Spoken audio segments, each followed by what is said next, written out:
Okay,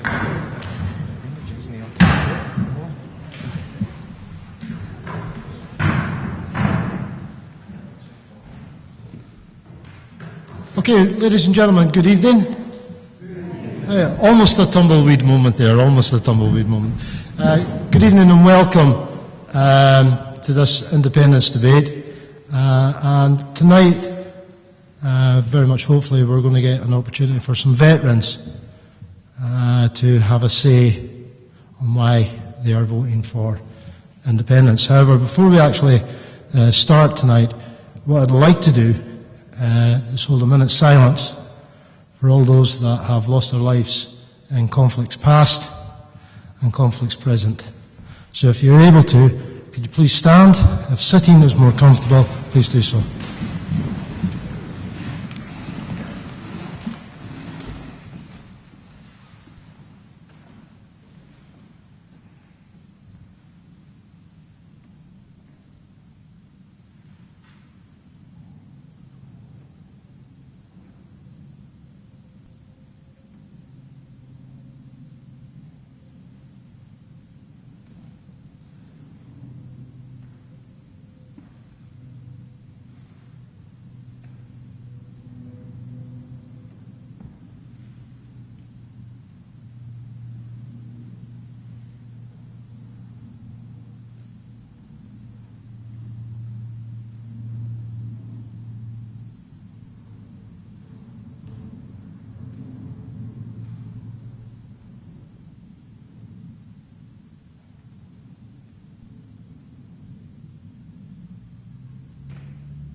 Ladies and gentlemen, thank you very much.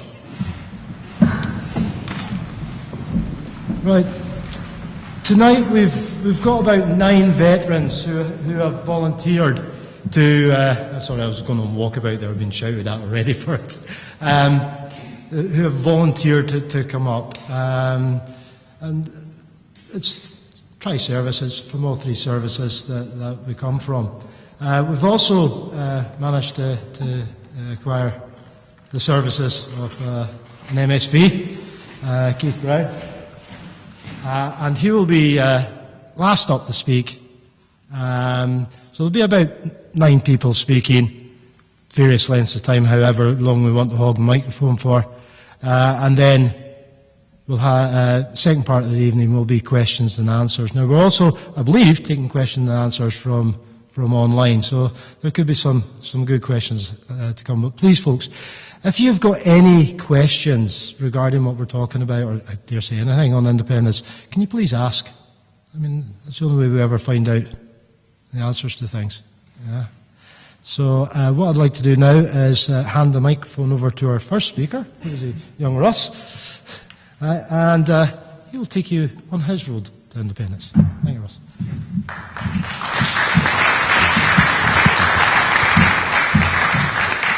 Good evening, everyone, and thank you, ladies and gentlemen. Thank you. Solid proof you don't have to be a bit like Rambo to serve in the British Army. Thank you for coming along tonight and giving me this opportunity to speak to you. I've been asked this week, in no uncertain terms, why someone who served in the British Army would want their country to be independent. My response to that is, if I go back to the last unit I served in, is possibly I could ask my Jamaican Lance Corporal, or my Pakistani Sergeant, or my South African Captain, who have no problems whatsoever wearing the uniform of the British Army and still belonging to a country that's independent. I then get asked, but what about the Queen? He swore allegiance to the Queen. What about, how does that affect the referendum? And I point out that the Queen is the monarch of 16 other countries as well, many of whom also wear the uniform of the British Army. They say, but what about the values that you are instilled with in the British Army? How do they make you support independence? And that's a very good question. So I'd like to talk about the values and standards of the British Army. And I won't go through all of them because there's quite a few. But if anyone's interested, you can Google it and you can find values and standards of the British Army. And the ones I want to speak about, the main one, I think, is selfless commitment, which breaks down as The needs of the many outweigh the desires of the individual. Number 2, moral courage. To speak out when you know something is not right, even though remaining quiet would be the easier option, or doing the opposite would bring greater benefits. Integrity, number 3. To be honest, to be truthful, to lead by example. And finally, respect for others, without prejudice, without favouritism, to treat everyone fairly and without malice. So I look at those values that I learned over 27 years in the British Army, and then I look at what's happening today through this debate. And there's a kind of war going on, and excuse the hyperbole, but it's a propaganda war. You have the Westminster parties and the Better Together campaign, with the complicit media telling you that British oil and gas is brilliant, Scottish oil and gas, terrible thing. Being in a union is excellent, unless it's the EU, then it's not so good. But most insidious of all, they're telling you that austerity measures are required, not because billionaire bankers became too greedy, but because of the poor, the low-paid, the disenfranchised. So my response to the question is, the question, how do some of those values go for independence? My response is, those values are not particularly hard values. They're not unique to those of us that have served in uniform. I would hazard a guess that the majority of people sat here tonight hold very much the same values.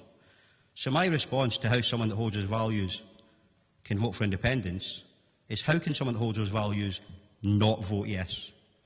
How can anyone with a modicum of self-awareness and an ounce of human decency not vote yes?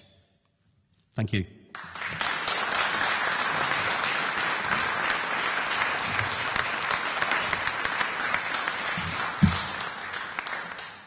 Thank you, Ross. Next up tonight then is Ian. Can I have you, please? And again, we're going to have to adjust this thing.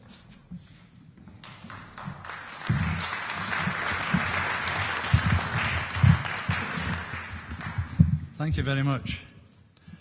One of the reasons we're supposed to be here tonight is to explain to you why we are voting yes. Now, I've been studying the referendum for about the last 2 years, reading all the blogs and everything I can get my hands on. And a recurring theme throughout the campaign, if you read the blogs and all the comments, is the amount of people who have come forward and said, I've voted Labour for 40 years, and this referendum has really pulled the wool out of my eyes. I can now see clearly how I've been lied to for year after year. I've been told we couldn't do this and we couldn't do that.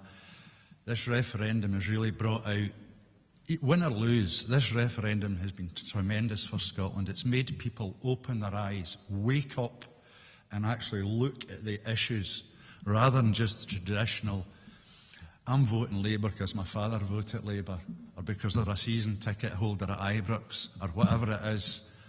It's taken away that tribal. There is still that tribal element there. You're never going to shift them. But it has made the vast majority of people wake up and are taking. I mean, look at this.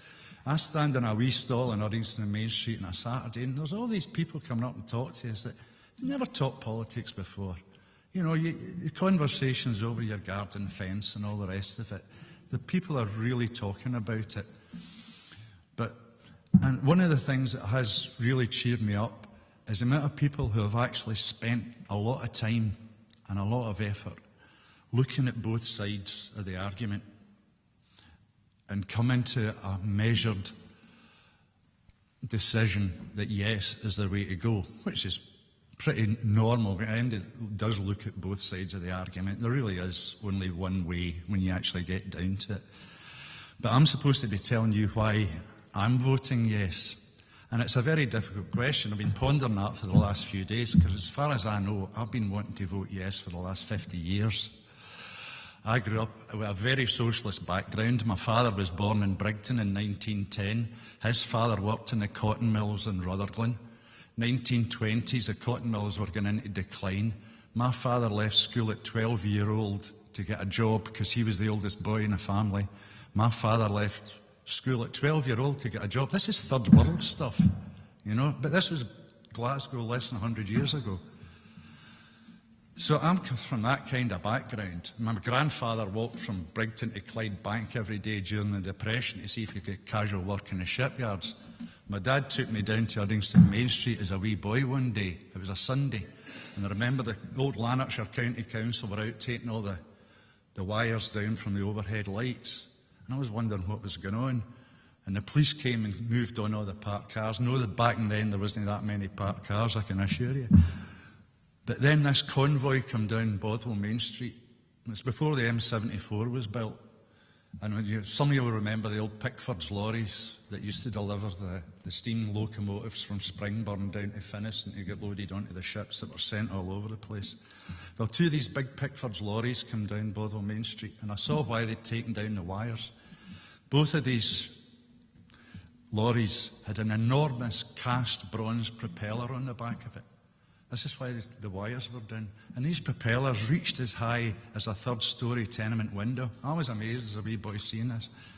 But this was the propellers forged in Ravenscraig and Motherwell, getting taken down to be delivered and fitted to the QE2.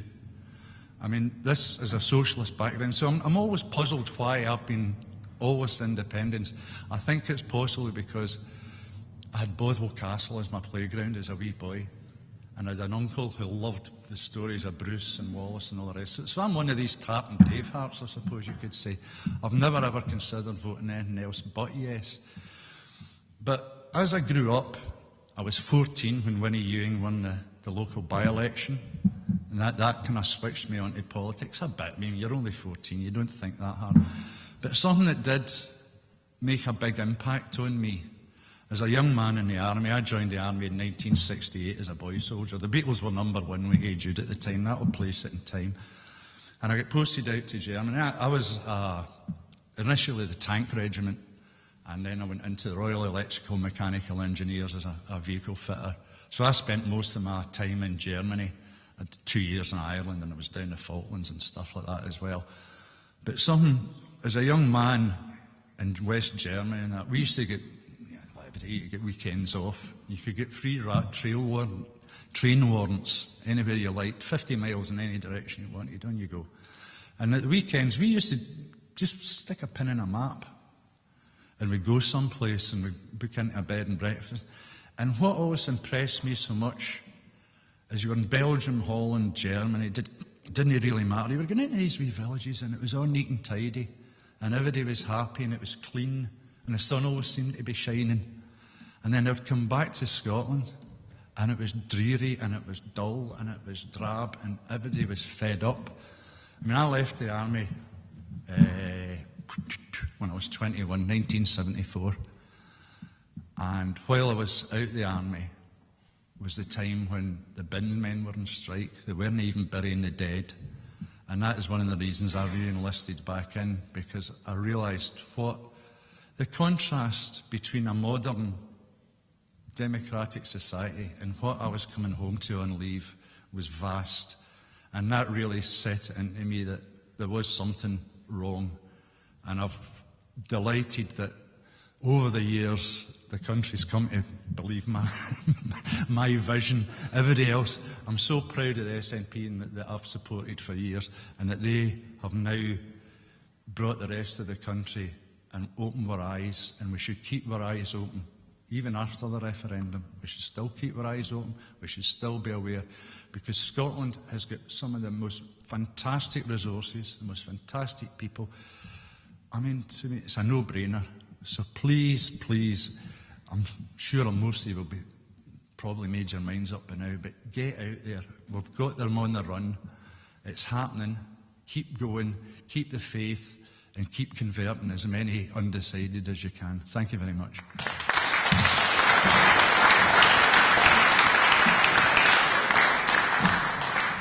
And thank you, Ian. Next up tonight then is Feargal.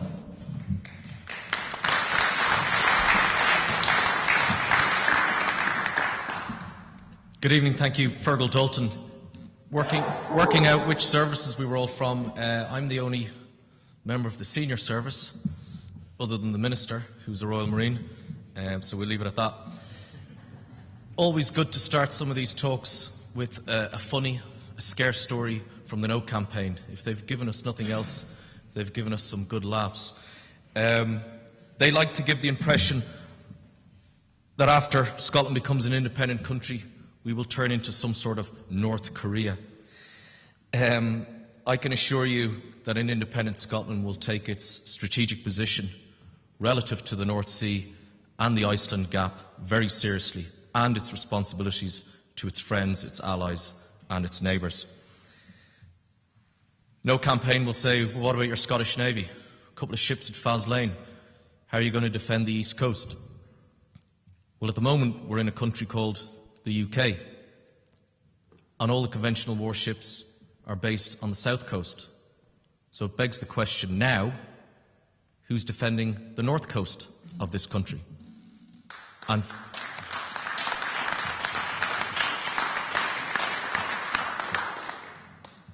And from some of the reports we saw in the news last year, it would appear that Whitehall are defending our north coast via Twitter.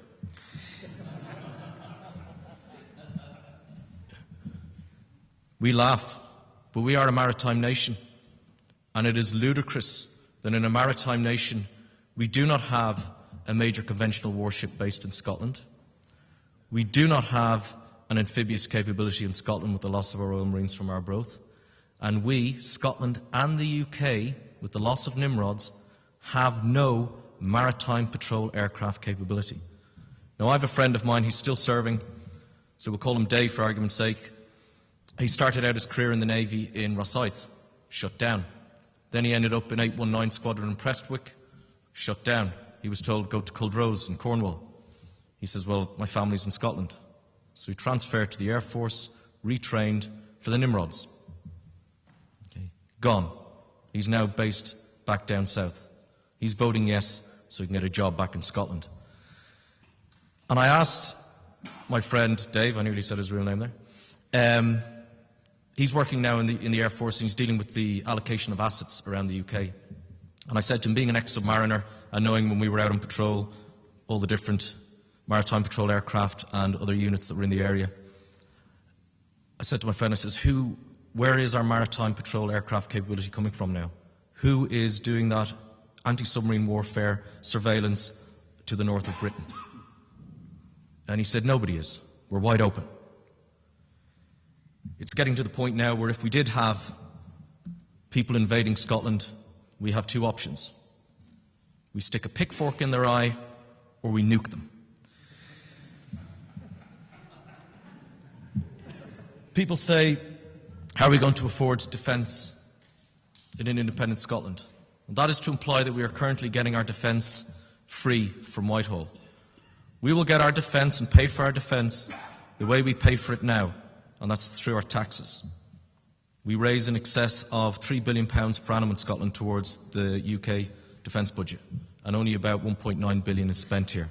So if we spend somewhere in between, £2.5 billion, comparable to places like Denmark, Norway, Finland, etc., we will actually get more defence for less. Large defence companies have seen their business in Scotland contract over the last 20 years, while the Ministry of Defence down south ring fences money for US-based Trident defence contractors. And when it comes to small to medium-sized defence companies, they have been completely overlooked by Whitehall, where only 1% of such contracts come to Scotland.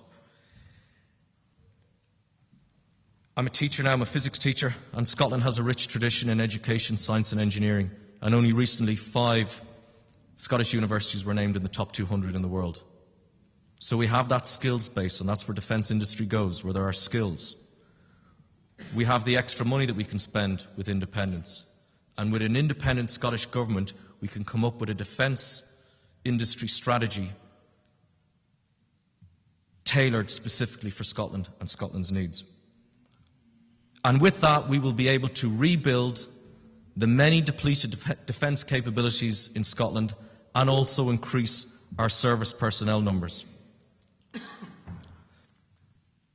Scotland has a rich and proud military history and tradition.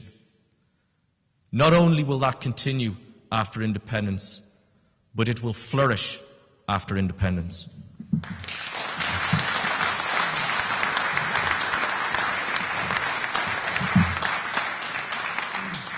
Well said, Feargal, well said. Right, and next up we need to get our glasses on us, but we need to do Cliff.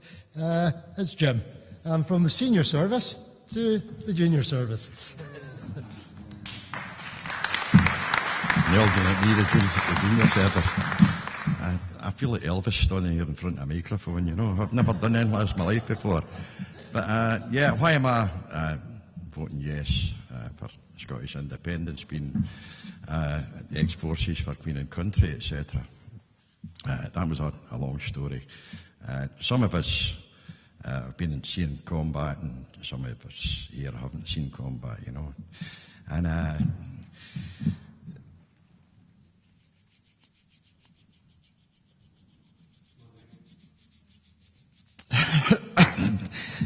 yeah, some of us seen combat, and what I see today, what we're doing. Excuse me.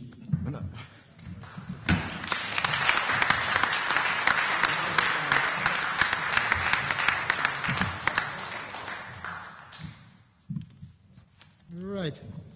Where's my list? Peter.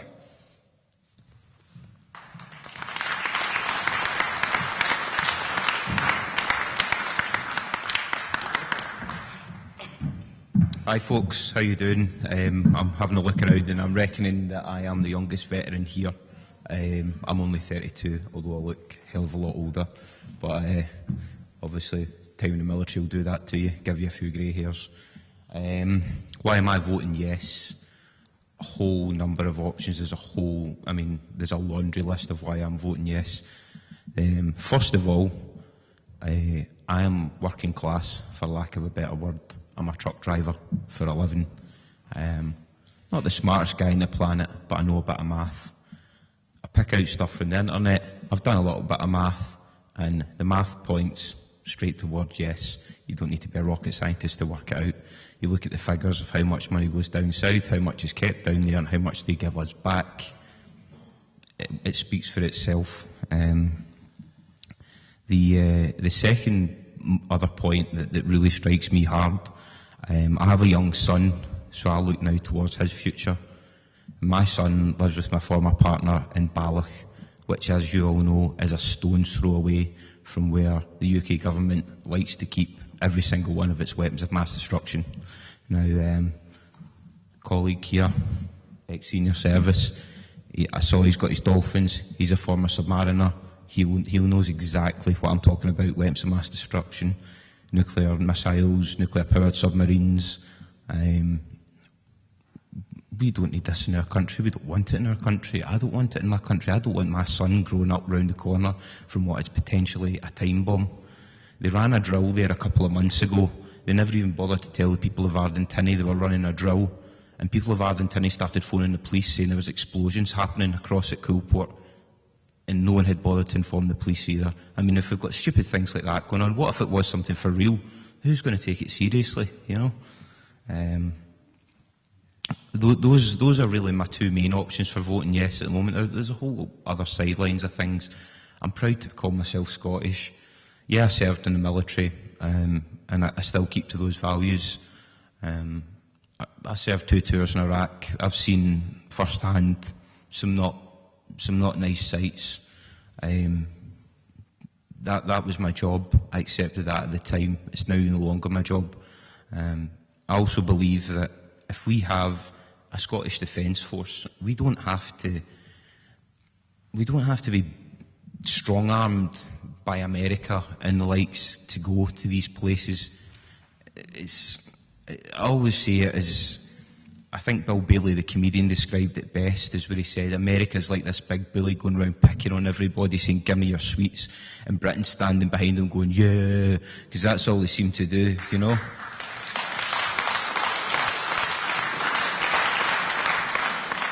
And to be quite frank, I absolutely hate bullies. I don't like bullies. So I don't want to be associated with them. I don't want to have anything to do with them. And I think as I've just learned some more information tonight from other speakers who were talking about the way that the defence budget works, and we would have more, we could have a specialist defence force that's primary role is defending Scotland, not leaving Scotland to go somewhere across the world to further some oil companies' interests or some construction companies' interests. And I saw it firsthand when I was in Iraq. Every second vehicle you pass coming off the Kuwaiti border was a KBR truck, Kellogg Brown and Roos, which is a huge American firm that's linked to Halliburton and all that. So you can't tell me that we were not there for oil. They were at the Kuwaiti border, itching to get across. They were desperate to get in there, get their construction contracts, get their oil contracts. And when you start seeing it like that, it throws everything into perspective. You know why you're there. You're not there for no weapons of mass destruction. You're not there for... And I just don't think that the Westminster government does what it wants to do, but it does what it wants to do under the auspices of the American government, especially when it comes to military action. And as a veteran, that's the sort of thing I would look at is how the military does business. And if that's the way they want to do business, then not for me. And I'm voting yes, all the way, 110%. Thank you.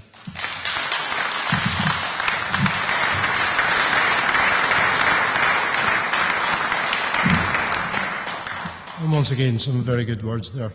Young Jim, let's go and have a word with us. Thanks a lot. I can say when I was a young man, I'm probably the oldest veteran here, you know, but when I was a young man, there was tons of work going about, you know, when I was, before I joined the forces. You could start a job on a Monday, chuck it at tea time and start another job on the Tuesday morning. There was tons of work in Scotland. Umpteen work, all the shipyards were employing thousands and thousands of people. So nobody was ever stuck, you know, but I wanted to see the world, so I joined the Air Force, and I've seen quite a bit of it. And when I came out of the Air Force, things weren't too bad, you know, but as my life's went on, I've seen the progression, or no progression, I would say depression setting in, the lack of jobs, people scrambling in their own wee boxes to have their own wee huddle. There's no camaraderie that used to be when I was a wee boy. Nobody locked their doors where I stayed. All the doors were open, you know, and you could get into anybody's house because nobody didn't steal anyway, you know, in the first place, you know. But nowadays everybody seems to be wanting that wee cluster of their own, and you got a lot of them ones that's, I'm all right, Jack, you know. I'll vote no because I don't want things to change. But I'm for yes because I want to see things changing. And it was, why am I voting yes? I seen, and it was put in a nutshell with a woman from Aberdeen. She says, she looked out to sea and she seen all these oil rigs all out there. And when she looked inland, all she seen was food banks. Now that's no right. That's no right. Where's all that money going, you know? It's going into the rich people's pockets, and it's certainly not going into a lot of people's pockets that it should be going into, you know. I believe in a kind of socialist system. I'm not affiliated to any political party in any way, but I'm definitely adamant that I want independence. I want people to have pride in themselves. Right now, the government is taking the pride away from people. I can give you one instance. I've got a boy, he's got cerebral palsy, he's blind, he suffers from topographic agnosia and other things. Anyway, a year ago he was sent to one of these workfare things. They tell me to report for work. So I appealed against it. I wrote a letter away and get back, no, he's got to go to work. So I wrote another letter away and they said if he don't report to work, he's going to lose his money. So this day I took him to, we had an appointment at one of the job centres. I took him along And I took him into the manager, and the manager says, "My God, what's it coming to? Just take your boy home." And I've never heard anything since he got his money restored and all that. But what the hell are they sending people like that, like my son and other people, out to work, when there's people sleeping in the House of Lords getting 300 quid a day, and there's...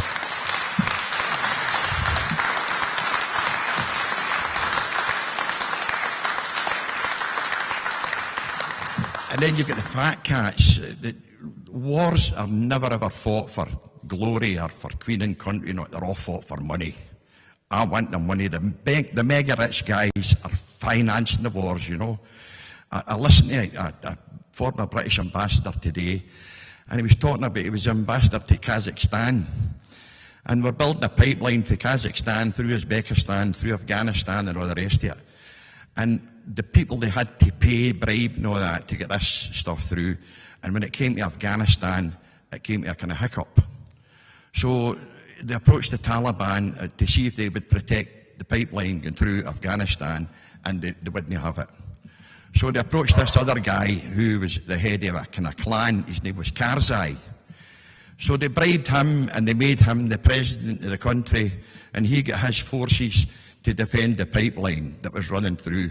So all the big money men were paying for this gas to go from A to B, and it didn't matter who died, as long as it got there, as long as they were making their buck at the end of the day.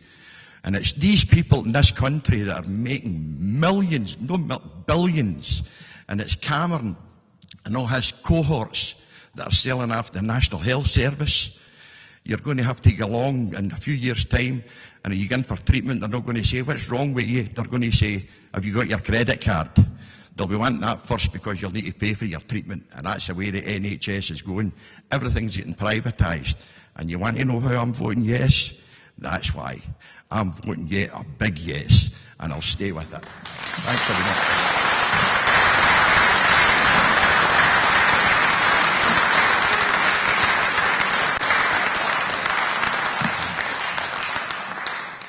It does take an awful lot of bottle to stand up in front of a group like this, and I think, young man.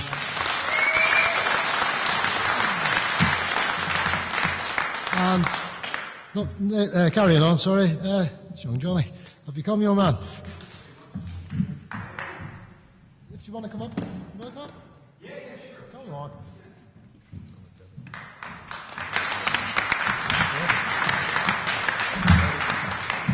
I must say, normally when I get up and do something like this, it's karaoke. Right, but anyway. Yeah, my journey to yes, I'll get that out there right now. I'm an ardent yes. And my journey to yes actually started before I even knew the journey began. I'm an ex-sergeant major. I know I don't look it. All right, hair's a wee bit longer now. 25 years served.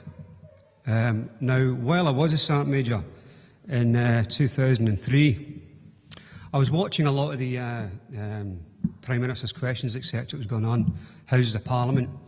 Now, at this time, I bought it hook, line and sinker, right, like most people did. Weapons of mass destruction, okay.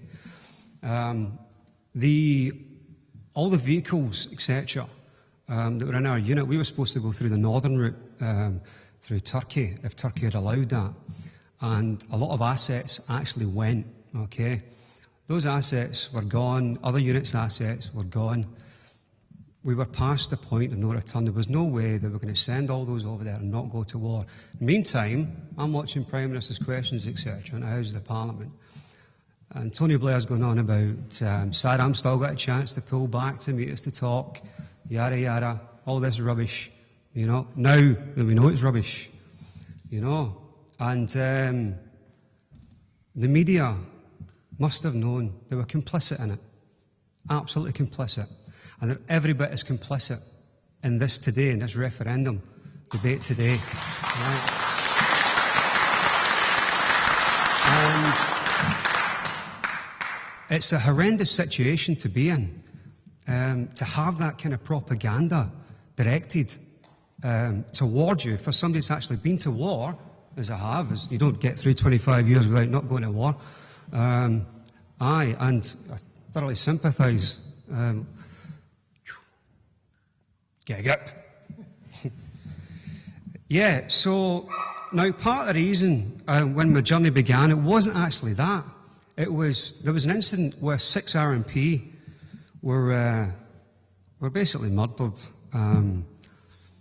And I didn't really question it. I thought these things happen, you know, there it is. But it was about a week later, and the MOD came out in the press, wee statement, and actually tried to blame the sergeant that died. He was a senior rank. He was a sergeant, right? Hamilton Jewell. That was the first time I started to question who it was that I was working for, right? It was the first time. It really shook my belief system, as it were, right? And as it transpired, you know, years later, you know, they've still kicked the inquiry into the long grass. We still haven't got to the bottom of it. But there was just years of corruption and procurement, certainly. Inept performances dominated by jobs for the boys. It really is a poisonous and serious place. Now,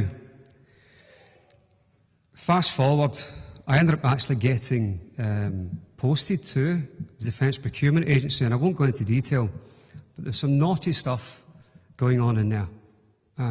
Not very healthy at all, okay? And then, yeah, we get to this point, and I've not been sitting on a fence at all. I have thoroughly and wholeheartedly been in the, you know, in the yes camp. And I got to thinking, how the hell, I saw the Jam Tomorrow thing come out a couple of weeks ago. We're going to give you, you know, powers if you vote no.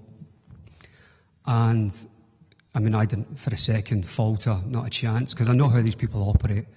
And they will not forgive. If we vote no, rest assured, they'll make sure that we never forget it, okay? Telling you now, telling you. And I thought, how can I get that message to people? And I put this out on Facebook last night, so if you forgive me for reading it from script, but it got a good response last night. I put it in a number of yes groups, okay? So, I see a parallel between Westminster's Jam Tomorrow promised powers with that of the Military Covenant, which came into being in 2000. For those of you who don't know, the Military Covenant is an agreement between the state, the government, and on the behalf of the people, to look after soldiers in particular, right, who've been to battle, okay? So, that Military Covenant came into being in 2000, right? Yet in 2007, we still needed charity to look after our war veterans who'd lost their limbs and lost their minds, okay? In the service of the United Kingdom. Help for Heroes is a wonderful charity, brilliant charity. I've done a lot for it. I'd like to think I have. But the fact is, in 2014, so another 7 years after that charity came into being, we still need them. Our veterans still need them. It's disgusting. Now, that comparison, the Military Covenant and the powers tomorrow, or the Jam Tomorrow, I think that typifies what a promise from Westminster, from Whitehall, actually means. Now, the MOD, Whitehall, Westminster, they had an opportunity, under pressure from veterans groups, to enact it, to put it into legislation, to make it law, so that subsequent governments would always have to comply and implement. But of course, they didn't. Instead, in 2011, they popped smoke, military term, and obviously got the mirrors going, smoking mirrors, and they made it only a legislative requirement to actually read out once a year in Parliament how the Military Covenant is being implemented, okay? Now, that to me was just an epic body swerve, all right? It let individual politicians off the hook, and it let all subsequent political parties off the hook, absolutely. So the Military Covenant, like the promised Jam Tomorrow powers for Scotland, are nothing but a hollow, meaningless, divisive, and wholly unenforceable distraction, And you can imagine in the event of a no vote, Westminster introducing a law that merely required them to report annually on the progress of Scotland's Jam Tomorrow powers, right? Because I can imagine they would do that, right? And personally, I think they'd just do it out of pure spite, right? That's who we're dealing with. What I did on that post last night on Facebook, and I should have mentioned this at the beginning, there's an image flying about, and look it out, of George Osborne, the Chancellor, right? It's a single still, split into two halves, an upper and a lower half. And in the top half, he is photographed at the funeral of Baroness Margaret Thatcher, okay? He's crying, right? And in the lower image, he's at the 100 years commemoration service just a few weeks ago of the beginning of World War I. And he's having a laugh. He's having a laugh in that service. Okay? You can see Alex Salmond. You can see, I believe it's Kate Adie. Just sat there with dignity, with respect. Probably waiting for the service to start. But you can see George Osborne. He thinks it's okay to have a laugh, right? Leading up to that. That, to me, is what we really mean to Westminster, the forces. That's what we mean. Nothing. It's all about the profit. It's all about the money. Scotland's resources. It's all about the money. That's it. Okay? So please, no more phony, empty platitudes. I've had enough of it. And I think most people in this room have probably had enough of it as well. Well, I hope so, by the time we leave here. And can I just pick up on something about Germany? Who was it that lived in Germany? Yeah, something about Germany, which might be able to help. I've lived in Germany as a kid. My dad was in the military. But actually, between me and my dad, we're both voting yes. We've served 40 years, in the British Army. Now, I grew up in Germany for the first 11 years of my life. Right, fantastic experience. I've subsequently been back and served time in Germany as an adult myself. I've spent most of my life in Germany, to be honest. Okay, and it is. The country itself, the politics is politics, and it can get dirty, right? People are people, and there's corruption, of course there is, but it is not on the scale that we have here. It really isn't, because everything about their politics is about what's good for Germany, what's good for their neighbours, right?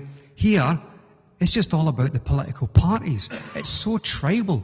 It's about party political power, and it's not on. Now, if I could try and draw an analogy, Germany have just won the World Cup, right? They haven't got anywhere near the money in their game, right, that the Premiership has. No, nothing like it, right? But yet they've just won the World Cup. That's because everything about their game, from the lowest leagues up to the Bundesliga, is about the national side. It's about the national side. Everything is geared toward that, right? What have we got here? Rangers and Celtic. Mainly tribal. That's a division in itself, right? We need to start thinking differently. Our politics needs to become different. We need to start thinking what's good for Scotland and what's good for our neighbours, right? Thank you very much. Thanks.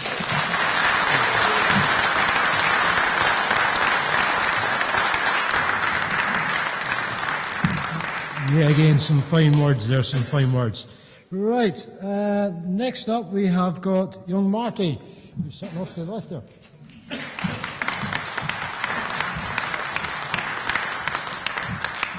Hi folks, my name's Marty McNeil. I come from Pollock over on the south side, which I'll come back to a little bit later on. I've done 12 and a half years in the Army, Royal Corps of Transport, and then the Royal Logistic Corps, served in Germany, First Gulf War, EOD in Northern Ireland, and then in Northern Ireland for 4.5 years. Which subsequently, when I got out, I was a civvy there for 10 years as well. I've only just moved back to Glasgow 7 years ago, so I was away for 20 odd years. My journey to yes began when I was 14, not too far up the road from here, in a wee place called Croftamy. I don't know if any of you know it. There used to be huts situated about 500 metres in the woods for there, like the Carbeth huts up on the hill. And my family had a few there. That was our holidays, going to an overgrown garden shed, no electricity, no running water. It was fantastic. But what we used to do at night is go for midnight walks, heading up towards the dumpling, just to go out and get the bats and stuff like that.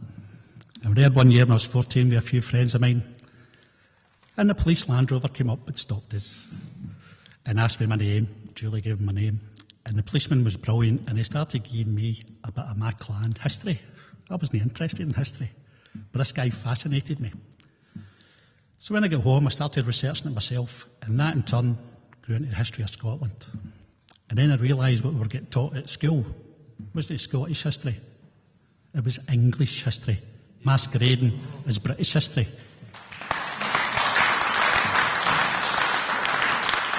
You also had the old empire maps, you know, when, much like the BBC, tilt the UK to make England look big and Scotland small.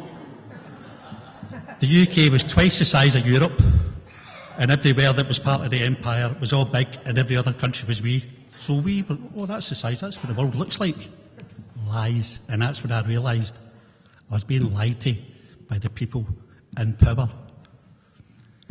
Maggie Thatcher, right? She nicked my milk when I was away.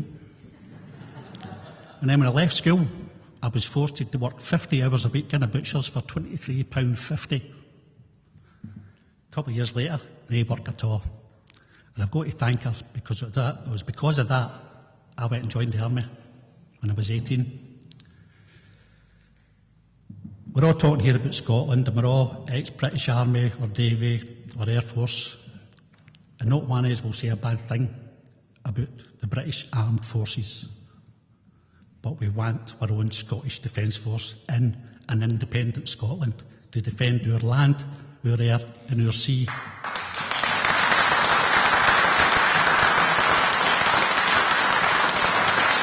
As has been mentioned before, that's not happening now. You maybe all remember a few weeks back about the Russians flying over Shetland and all that. They've been doing that for decades. It's no new. They just wave it, I've got, you go, pal.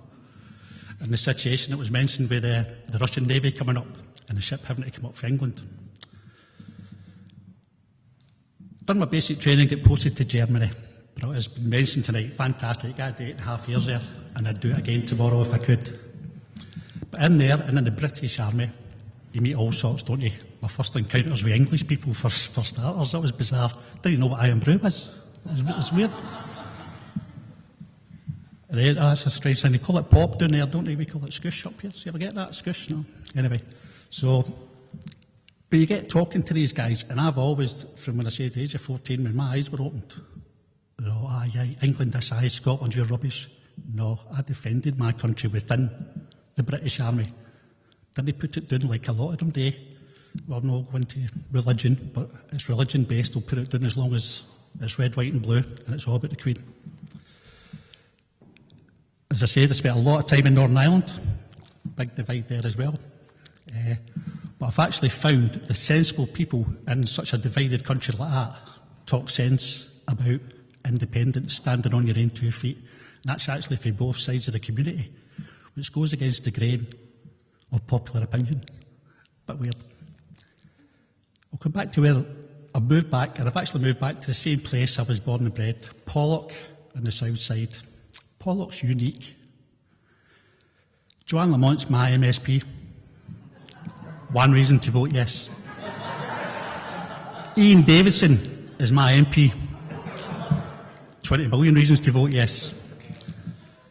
I've been a Labour man all my life until I moved back here. And I'm quite proud to say I joined the SNP because I liked their attitude. I was surprised to go into government in the first place, which was amazing. And then even better, to get a majority government in a parliament that's designed not to have a majority. So when they all say you don't have a mandate, you go, no, what's your beast? They've got a majority government in a place that wasn't meant to have one. Obviously, the last 2 years with the campaign, you read, yeah, I know I'm open to yes, and I'm going to vote yes, but I always question people, give me one good reason to stay with the union. Not one. And I've been asking that for 2 years. Not one person can give me a good reason to stay with the union. But I believe we're a proud people, we're an intelligent people, we're a fantastic country, we have every opportunity going in the world, and we can stand on our own 2 feet and be proud to be an independent country. Vote yes, people. Thank you.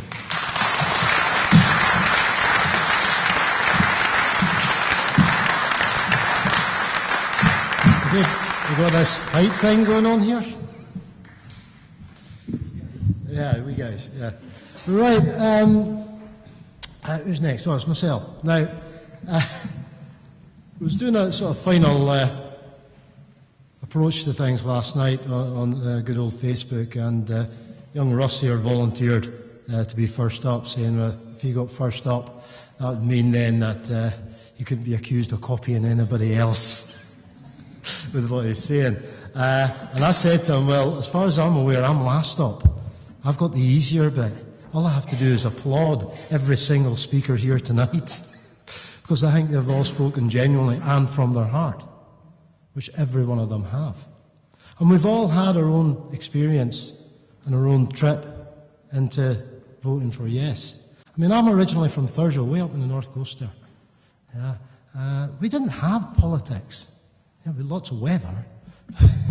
We didn't have politics. I mean, it wasn't until I joined the army that I really understood this whole divide that goes on about football, about religion and stuff like that. I just never used to bother with it up north.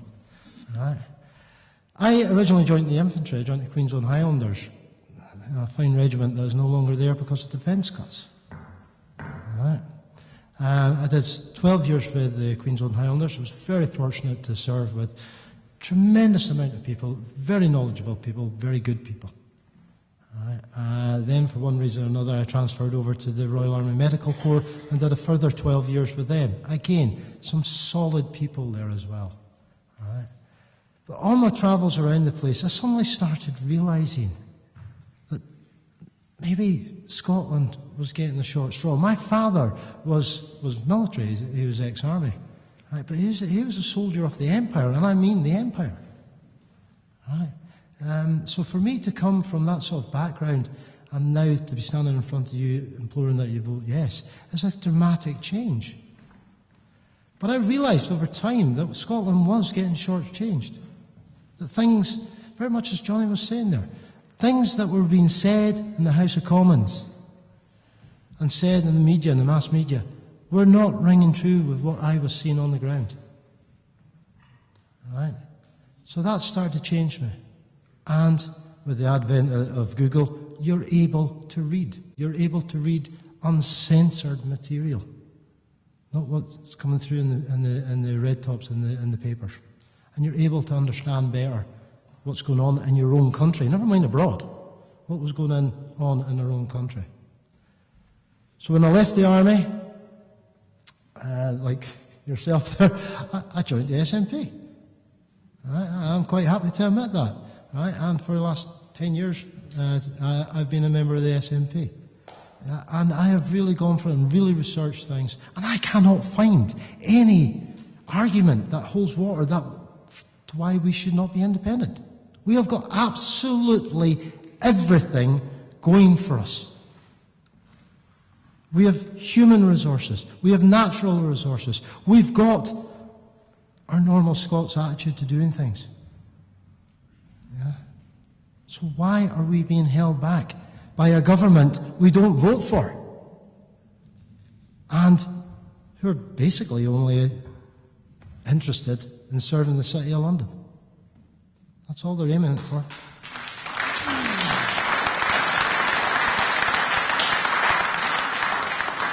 The past 2 years, since the declaration for that the referendum was going to be in 2014, have been a real joy for me. It's also been a joy for my wife. I've hardly spoken to her. Right? But yeah, I've really engaged in this political thing, like I guess many of us have. And I've actually found Radio 4 gives kind of balanced report on how things are going. Yeah, and I was tuned into Radio 4 the other day, and a reporter was up on the borders of Scotland, and they could not believe how engaged the public were in politics. It just doesn't happen. It doesn't happen in Scotland. But it is, folks. The tide is not turning. It's turned. We're going to do this. It's going to take a cross and a box. and we are going to get our independence. Thanks, folks.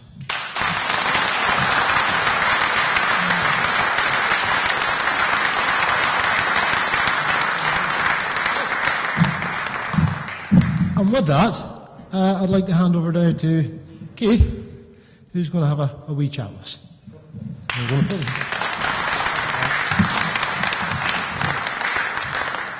Thanks very much. I wasn't actually intending to do as the other guys have done and say how I came to Yes, but I think they're just some incredibly fascinating stories, and it made me think about, I suppose, my own journey. In 1979, if you remember, there was a referendum, and I was too young to vote. I was 17, but my mum was ill at the time, so I'd seen the poll cards. I can't remember being interested in politics, and if I'm honest, most of my pals weren't either, but I saw the poll cards, and for some reason I wanted to go and vote. Mum said, no, you can't do that, it's illegal, it has to be me that votes. I didn't vote. But if you remember, that was the one where we voted yes, and the Labour Party, in a perversion of democracy, said we wouldn't get the assembly we'd voted for. And then maybe that stayed in my mind, I don't know, but for the next 3 years I joined up the services and served in the armed forces, and came out to get back involved in studying politics, not particularly to be involved in politics, but so the first year I came out, I ran a marathon for sponsorship for the campaign for the Scottish Assembly. And the next year I went to university and joined the SNP then. So that's 30 years. 30 years I've been in the SNP. And it's all really been for this. This is what it's about. I mean, for 30 years, just as we're hearing just now, the idea, first of all, that we would have won an election and formed the government in Scotland, you know, for years and years, that seems like just an impossible dream. And then, as has been mentioned, to win a majority in the Scottish Parliament, break the system, designed to keep the SNP down, and yet we broke the system. We've been made to apologise for that the whole time now. We're not to take majorities on committees, we're not to ramrod things through the Scottish Parliament, because they never do that at Westminster. It's always consensual at Westminster. And then to get to the point of actually having the independence referendum. And it is, as one or two people have said, it's an absolutely gratifying time to see the people that have come together. It's also very gratifying to hear some of the stories we've heard tonight, because I'm often asked, have you got, is there veterans involved in your campaign, is there veterans involved in your party? And I say, yes, of course there is. But what's evident tonight is the veterans that we have are actually the backbone of this campaign. When you hear some of the messages you've heard tonight, the commitment of the people who've come from some pretty difficult and challenging circumstances to come to see this as a real liberating thing, not just the vote, but the campaign and the education that it involves. Very gratifying to hear that. I should say, Veterans Scotland will tell you there are over 400,000 veterans in Scotland. That's their figure. 400,000 veterans. That's nearly 1/10 of the population, a huge number of people. And since we've come in 2007 there was a report that was done by a House of Commons committee, and it was a very good report, and it absolutely ripped apart the health service provision for veterans in Scotland and various other services as well. And we've tried since that time, people who did the job that I'm doing just now as Minister of Veterans before me have tried very hard to change that. So Stuart Maxwell introduced the Scottish Veterans Fund to fund some of the charities. As was rightly said, it's charities in some cases we're still relying upon, but to give them money for that. Well over £1 million in the health budget for combat stress. That was Stuart Maxwell previously. And a whole series of things which have changed, I believe, the treatment that we give for veterans now. And I often say that veterans or people who join the armed forces make something of an extraordinary commitment when they do that. It's not like other jobs. And I think it's only right they get that extraordinary commitment back. And just last week I went to the Smart Centre in Edinburgh, 2 young men who'd been very badly wounded in Afghanistan, one with no legs and a damaged arm, one with a leg removed. And the equipment they've now got, the Genius I think it's called, a German set of prosthetics legs, absolutely changing their lifestyles. You know, even the point of being able to walk your dog, which this guy couldn't do before because the prosthetics that he had, he couldn't go into a wood. And he couldn't actually be certain that it wasn't going to fall over at some stage because they're quite unstable. These new legs have transformed his life. And that's what they deserve. They should have the best quality of life possible because they've given so much to the country in the first place. And we believe that should be the way it's done.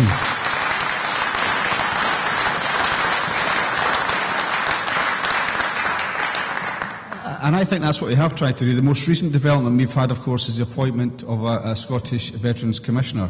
And I don't hold it against him that he's ex-Navy. He's an alright guy. He was a Commodore, in fact, Eric Fraser. And that's the first time it's happened within the UK, the first government to appoint a Veterans Commissioner. And the idea was, I went to Canada to see how they do it. They have an ombudsman, and it seems to me to provide a real qualitative improvement in the services provided to veterans. So that's the idea behind it. Just starting now, so we'll have to see how he gets on. But I think that's some of the innovation that we've done. I think that we have to go a bit further. So thinking about veterans in an independent Scotland, I think we should give them something of a guarantee. And there's 5 things in particular, if I can quickly mention. First of all, we have to ensure, and it's unfortunate we having to say this, but we have to ensure they get the full pensions that they're entitled to, and that continues to happen. Now, what I think is disgraceful, I was out campaigning in Alva last night in my own area, and I chapped the store this guy, and he was voting yes, and his wife was voting yes. But he said his son had been told, he's a serving soldier, his son had been told that if it was a yes vote, he would lose his pension by a Better Together canvasser that came round. Now, that's not the first time I've heard it, but I've never heard it so starkly as I did last night. But if you think about that, you've got people on the no campaign side that are willing to say to people that are sometimes making huge sacrifices, they're willing to use a threat like that to undermine their democratic choice. And to me, that's showing contempt for the armed forces, and it's an absolute disgrace. So our guarantee is we'll keep the pensions. So it was never in doubt anyway. The UK state has taken the contributions for the pensions. They're obliged to pay those pensions. And our view is an independent Scotland will make sure that guarantee is maintained in terms of pensions. The second thing is about those, as I've mentioned, who suffered disability and who've been wounded sometimes in service. Now, you'll know that the UK government's pushing through this change to the personal independence payments. Well, we'll reverse that change, and we will keep the DLA, Disability Living Allowance. And the reason why that's important is because some veterans have lost up to £3,000 a year by having lost DLA. So we will keep DLA. The third point I'd make is the NHS budget, very topical. There are still some people trying to put the idea around that changes to the health budget in England will not impact on changes in Scotland if there's a no vote. If you just think about it for a second, if you have a right-wing Tory government with their Liberal Democrat allies increasing the amount of things for which you're charged, you have to pay for them instead of the taxpayer providing for them. Now that means less money goes into the health service. If less money goes into the health service in England than otherwise would have been the case, we get less money. That's where the threat to the NHS comes in. So our guarantee is, as we've done over the last 3 years since the last election, when we said every penny of consequentials money will go into the NHS, we will guarantee to keep the NHS in public hands and fully funded.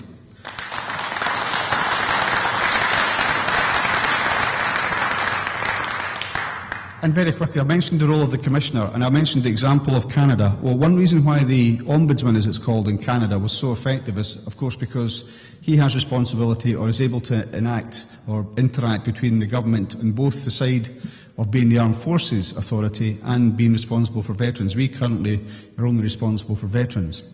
And it's very difficult sometimes, I won't go into the detail, to work with the MOD, just to get some of the basic information that you need. Very difficult even to get into an MOD establishment. I asked 4 times, 4 different ministers, if I could go to Afghanistan, because we knew a lot of guys were getting their P45 as they were serving on the front line, and they were going to come back to Scotland and they were going to be looking for health services, for education, for employment opportunities and for housing. So it seemed to me to be sensible, if I was to do my job properly, I'd go out there and find out what their needs were before they came back. 4 times asked, and I was told no. Now, if you think about the people who could go, I was told different things. One time there's no space, or the security's not, the security's a threat. But you had MEPs, you had lords, you had pop stars going out there, and yet somebody who's responsible for the services that veterans are going to need. I'm sure they'd find Cheryl Cole more attractive than me, but when they come back to Scotland, they're going to want to have the services in place, so refuse to go to there.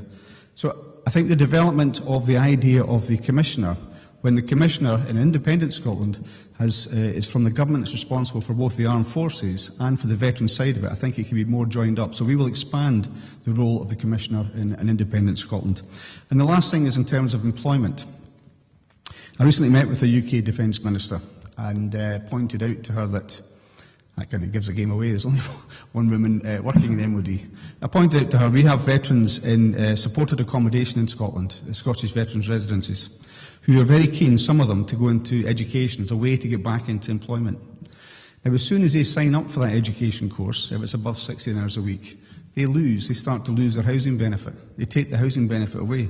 So the thing that gives them the real linchpin in their lives, the supported accommodation with other veterans, getting fed and housed in a safe environment, gets taken away with them. So who's going to go into education and try and get back into employment if you're going to lose the housing benefit? So we've asked the UK government to make sure that they don't take away that housing benefit.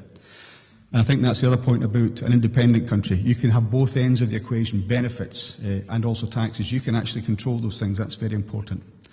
But the idea of coming back in, the thing most important, I think, to most veterans, I think most of the guys here would agree, you've got a decent house, somewhere to live, and you've got a job. Absolutely crucial.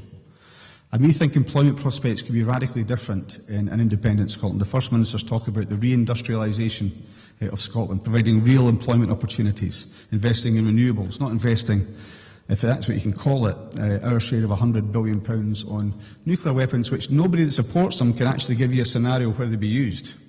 And actually, most folk that have served in the armed forces, I don't think are that keen on the idea, not just that you're going to bomb an army, you're going to bomb entire civilisations with these things. They're totally indiscriminate. They've got no function. They've got no moral basis either. So using the money that we have, and Feargal gave a very good account of the defence budget and how we'd fund these things, to actually make sure on day one, when you join the armed forces, somebody starts a plan for your employment after you leave the armed forces. Somebody starts a process whereby you can get housing. Most people in the armed forces don't realise, even the first day they join, they can sign on the housing list. They don't have to take the first house that comes up, but they'll be accumulating the points in the meantime for when they come out. But the last point about the employment opportunities. Over the last number of years, you've seen huge reductions in the number of defence employees, the number of people, armed services personnel in Scotland. And of course, before that, you had the regiments which were abolished, even while some of them were serving on the front line. Some of the Scottish regiments were abolished. But these guys were given their P45 as they were serving in Afghanistan. And one thing you find out if you talk to a lot of veterans, as I do as part of my work, is that it can be very traumatic becoming a veteran. And often it's not. Sometimes it is, but often it's not about stress during combat or PTSD. Sometimes it is, but often it's not. Sometimes the most stressful thing is when you come out, you've been in an environment where you've had your food, your accommodation, you've had your pay looked after, and suddenly you're confronted with something which is really terrifying. Sustaining a household, cooking for yourself, and making sure you can get out to work and earn an income. It's really quite a scary thing to do when you've come from that kind of environment. And all the support structures which you've had have gone as well. But it's even made much more traumatic if you're somebody that's joined the armed forces, seen it as a career, and then somebody comes along and says, no, you're going out the door, P45. I don't care if you're serving on the front line just now, you're getting your P45. So the other commitment that we will make, we first of all said there'll be no compulsory redundancies for a Scottish Defence Force. You sign a contract, whether it's 5, 7, 9, 22 years, provided nothing else happens that jeopardises that, we will see out that contract. There'll be no compulsory redundancies, and that's part of the extraordinary commitment we think we should have.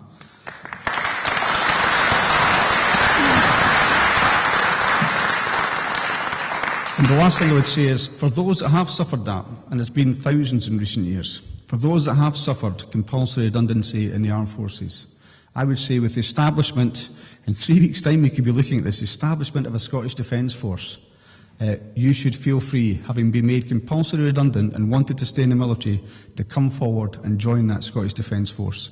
I think we've got a fantastic future with independence. Thank you.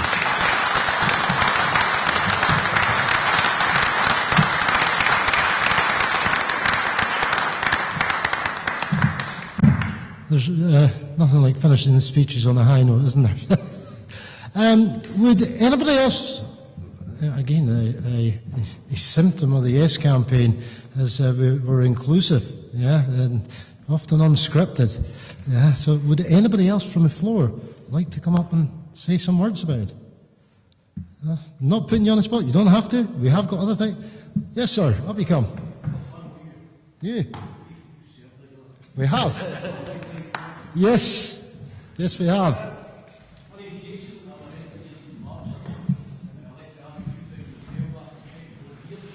you come, Jason. Come on.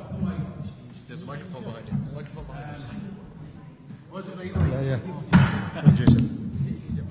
Sing softly, softly. I may come across a wee bit selfish because I'm more concerned about not so much my needs, but my family's needs and families like mine in the future.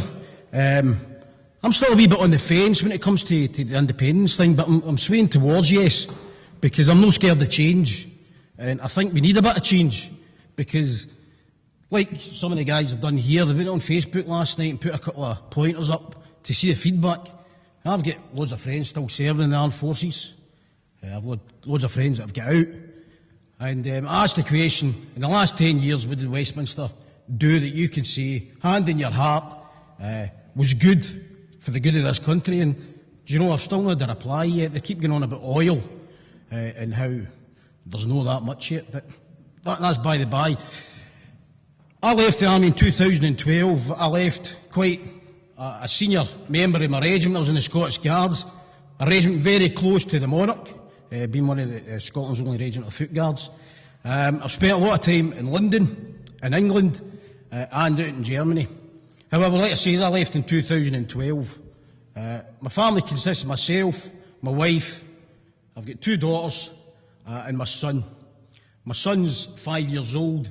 He's quadplegic, cerebral palsy. He's also blind. But he's a happy wee guy. Now, my story, the way I'm starting to sway is because when I left, I was in rented accommodation here in Eastern Bartonshire because the army wouldn't help me with accommodation in Scotland because I wasn't serving here. Unfortunately, when I left, because I came to my end of my time, I'd done my colour service, which was 22 years, although I'd done 24, I was a boy soldier. It was time for me to go. There was no help. There's charitable organisations out there that claim to help. SAFA, Army Benevolent Fund, they don't help. The rented accommodation I was in, the owner served a notice to quit. And after 24 years service, serving in Northern Ireland, serving in the Gulf, serving in Iraq, serving in Afghanistan, I had to register myself and my family homeless before anybody would listen to my problems, my concerns.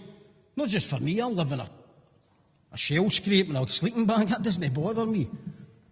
But I've got a wife, 2 daughters, and especially my son.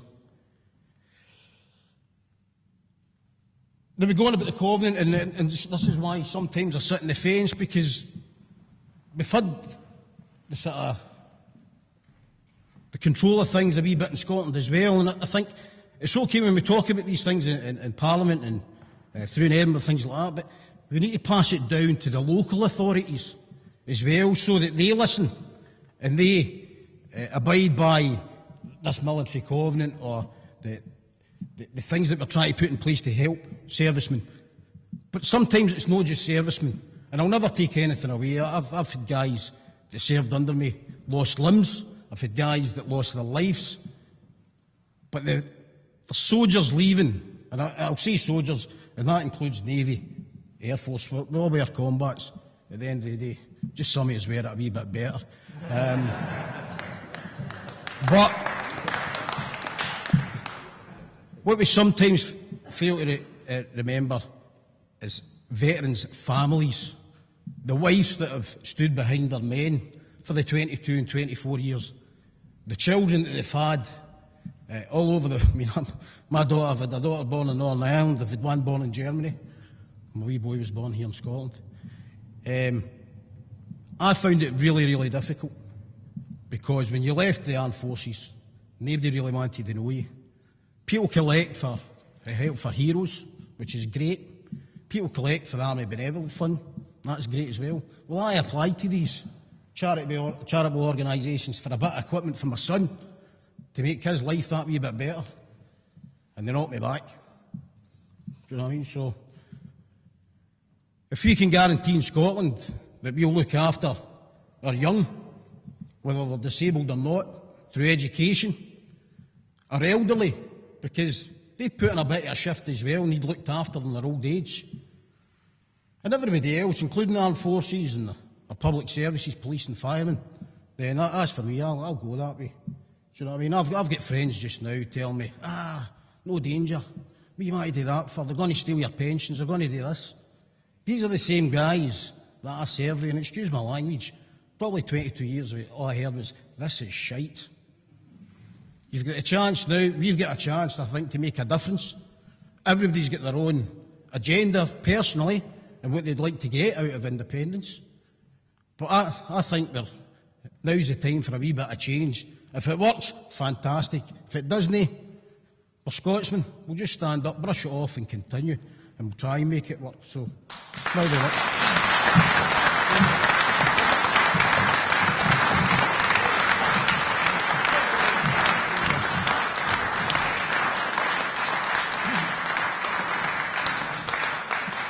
It's a guy I haven't seen for so many years. Yeah, no, yeah, there then, yeah, and I didn't have a belly. Right, would anybody else like to come up and have a chat? Okay then. Right, what we'd like to do then is pass it out to you guys if you've got any questions to ask any of the guys and girls up there, or guys up here. What I'd ask you to do though, if you have a question, if you just put your hand up, we've got a mic, a mobile mic, and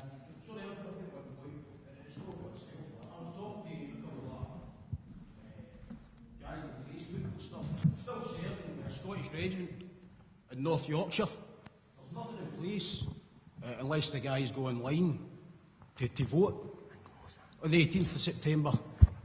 I don't know if it's a ploy to keep guys in the workplace on that date, but I certainly think something maybe should have been done a while ago to make sure these guys will leave so they could get home and vote.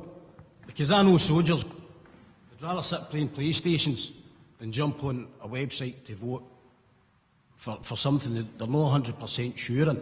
But there's nothing in place to ensure that every Scotsman, serving Scotsman, whatever regiment he's in, they can sign an X, yes or no.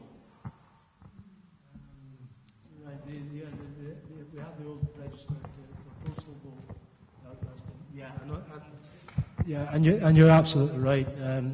All of us have been in uniform, whereas we work our cotton socks off when we have to. When it's downtime, it's downtime, and even the important things such as an independence referendum get pushed back. There has been a widespread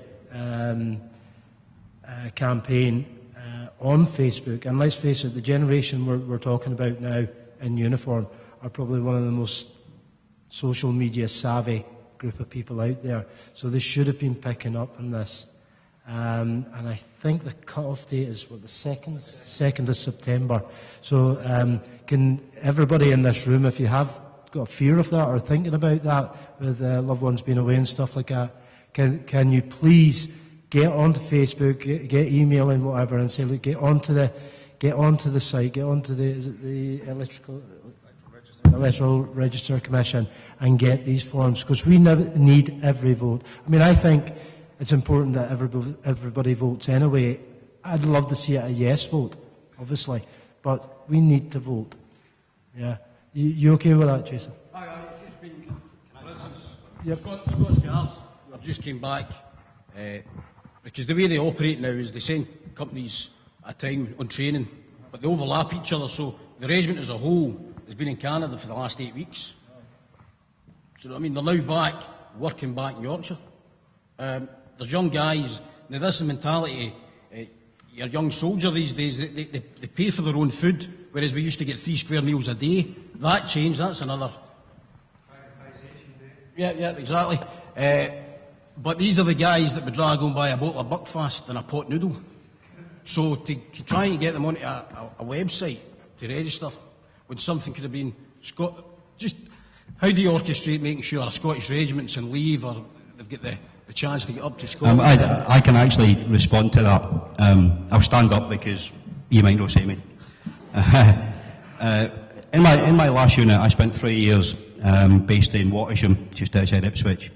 And one of my roles as the regimental admin warrant officer was also to be the electoral registration officer. And there was policy pushed out well over 5 years ago now that said that every unit must have an electoral registration officer. And part of the duty of that electoral registration officer was every year, as part of the MAT training, and the guys that are sat here will know what MAT training is. It's the mandatory training that the forces must undergo every year, which includes things like law of armed conflict, ranges, first aid and things like that. And one of those was electoral registration. And every year, we mandated, certainly in my regiment, and this should have been happening across the Army and the Navy and the Air Force, that every soldier had to attend an electoral registration brief. And that brief, it wasn't political, it was all about the mechanics of how to vote.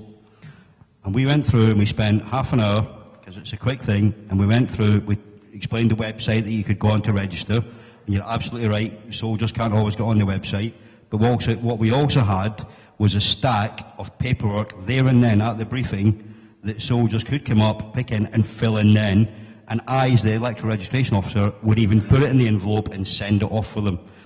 I'm quite passionate about this because I've entered in quite a few arguments on social media and Twitter about people that say Scottish soldiers based in England or Scottish soldiers based overseas don't get a say in this referendum, which is an absolute lie. If anyone tells you that, they are lying. What a Scottish soldier can't do, however, if he lives in Cambridge or London, is register to vote in London and register to vote in Scotland. But what he can do is he can register as a service voter and put an address down in Scotland. And people say, what if you've not got an address in Scotland? I registered to vote the entire 27 years I was in the British Army. And I used to proxy vote. My wife there, which is my girlfriend, voted for me every year. The address I put down, knocked down about 20 years ago, because it was the address that I would have lived in had I not been in the Army. So I take your point, and if soldiers are not getting this information, and if you've still got friends serving, you need to be approaching probably the adjutant or the sergeant major of the RSM and say, why are we not getting an electoral registration brief? Thank you.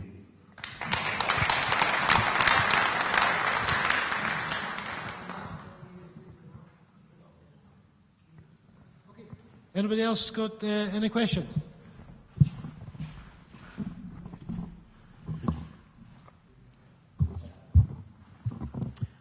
Do you think there's any truth in the claim that the British government, in the event of a majority yes vote, will come up with some device, much as they did in 1979, to nullify that vote? And if so, what's the Scottish Government's recourse? I think the answer is no. The whole world is watching this. Everyone knows what a majority is and what it means. I think one of the previous speakers outlined very effectively the fact that we have an absolute mandate to do this, having got a majority in the Parliament, having specifically said we're going to have a referendum on independence. But beyond that, you have the Edinburgh Agreement.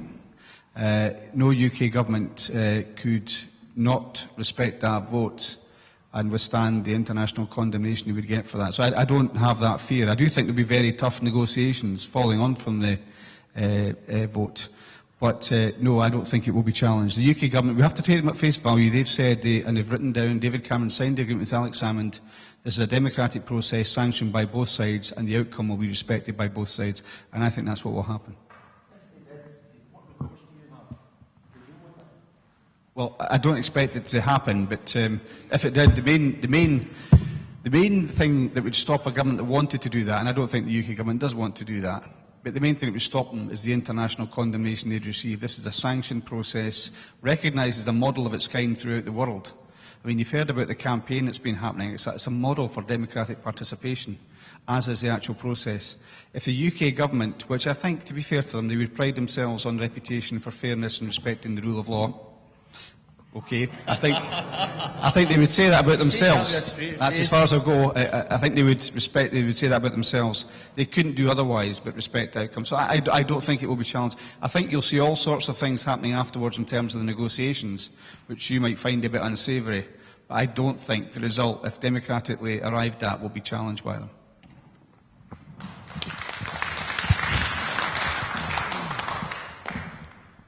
Hi, I'd like to thank the panel and all the contributors because it's been very enlightening and quite moving at times. But I'd like to ask a question, particularly Keith Brown, who touched on it, and the rest of the panel. It's been mentioned by various unionist politicians that there's no desire among the Scottish servicemen in the various services currently in the British forces having any desire to become part of a Scottish Defence organisation, and I wonder if there's plans already to get a cadre of officers and NCOs in preparation for the yes vote, and what the feedback is from existing servicemen Because I know there's a few here that are not long out of the services. Yeah, I've spoken to a few former colleagues who are still in uniform who would quite happily join the Scottish Defence Force. And they're a fair swathe. They're getting, like myself, getting on in life. But the senior element, the type of people you need to form a cadre to get the thing started. So I myself know of a few that would love to do that. I think we all recognise that sometimes what we hear from the mainstream media is greatly massaged, to say the least.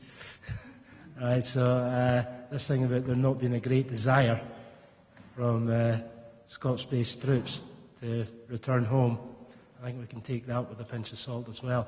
The actual development or moving forward with the setup of the Scottish Defence Force is laid out in the white paper. I think you've made a very good point, because a lot of it, if we're perfectly honest about it, comes down to the attractiveness of the offer. And people have all sorts of reasons. Probably everybody up here would have a different reason for joining the armed forces. I joined it to get fit. I mean, no history in my family of the armed forces, but I just thought I need to get fit, so joined the Marines. But people have different reasons for doing it, but the offer has to be attractive. And the things I would say about those that are considering, first of all, if you've been very badly treated by the UK Armed Forces, i.e. made redundant, then you didn't want to end your career, you get a chance to resume your career. Secondly, you know you're not going to have compulsory redundancy, which would be important to you, and as the gentleman here said, important to your family as well. It gives you that level of security, which I think you deserve, especially if you're often apart from your family. I also think the terms and conditions would be better and more attractive. It used to be a great thing to have, especially if you were young, just joining up, have all the options of going, all the places around the world. Those options have narrowed dramatically, but what you often get is your home base is moved around, the education of your children is moved around. It's one reason why, for example, we're determined to keep the Queen Victoria School in Dunblane, which happens to be my constituency, but it gives some children of armed forces personnel an educational opportunity.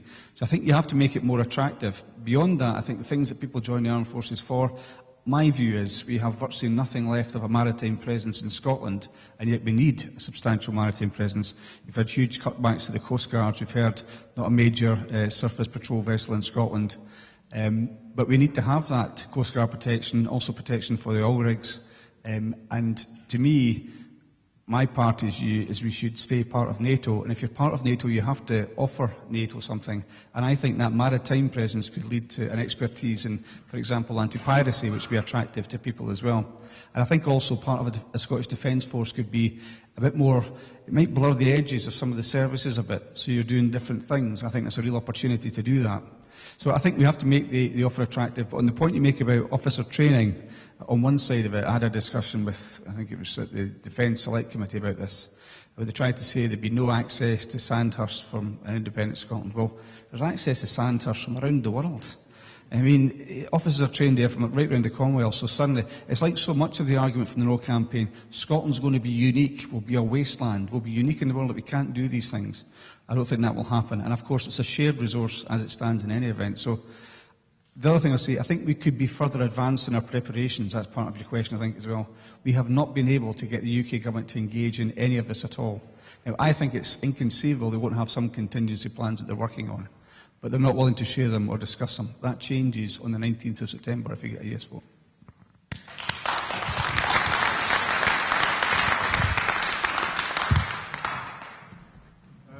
I'm one of these rarities nowadays. An ex-national serviceman.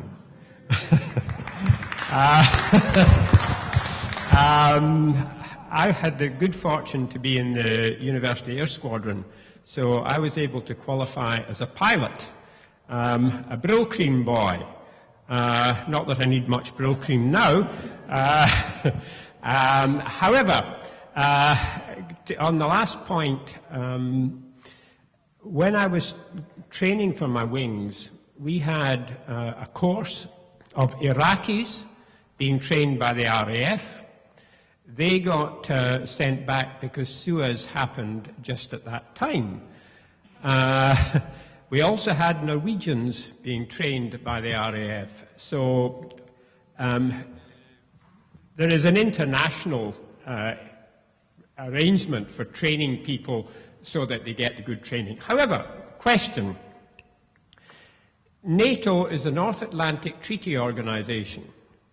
Scotland's territorial waters covers a large part of the North Atlantic. If Scotland gets kicked out of NATO, are they going to rebrand it as SATO, the South Atlantic Treaty Organisation?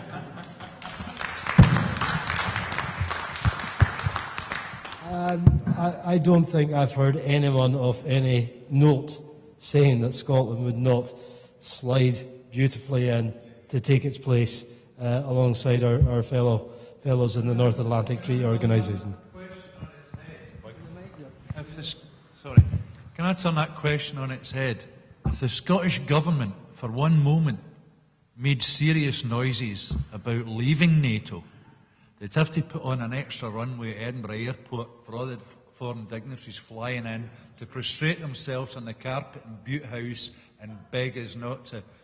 Because Scotland has got a unique position in NATO, guarding the north, because the only other two NATO countries to our northwest are Greenland and Iceland. Now, Greenland has absolutely no armed forces whatsoever, and they are still in NATO. So all this about, oh, if you've not got nuclear weapons, you'll get put out of NATO. Iceland, the other country up that direction, has no armed forces whatsoever. They've only got a coast guard. Right? So all this nonsense about, oh, you'll get kicked out of NATO for telling them to shove their nuclear weapons is a load of nonsense. It really is. Thanks.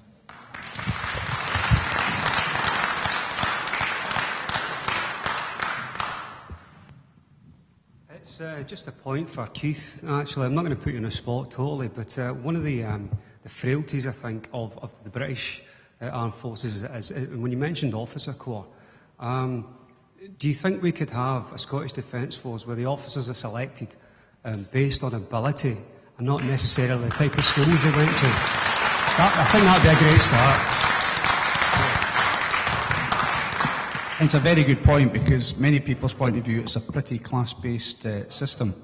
There was an experiment in the late 1970s when I joined. The Labour government, to their credit, introduced a new process, certainly for the Admiralty Interview Board, whereby, and I'll speak with respect to officers since there's one sitting a couple along from me, but they introduced a new thing where the qualification criteria wasn't the usual university degree and all the rest of it, which in those days was much less rare than it is today.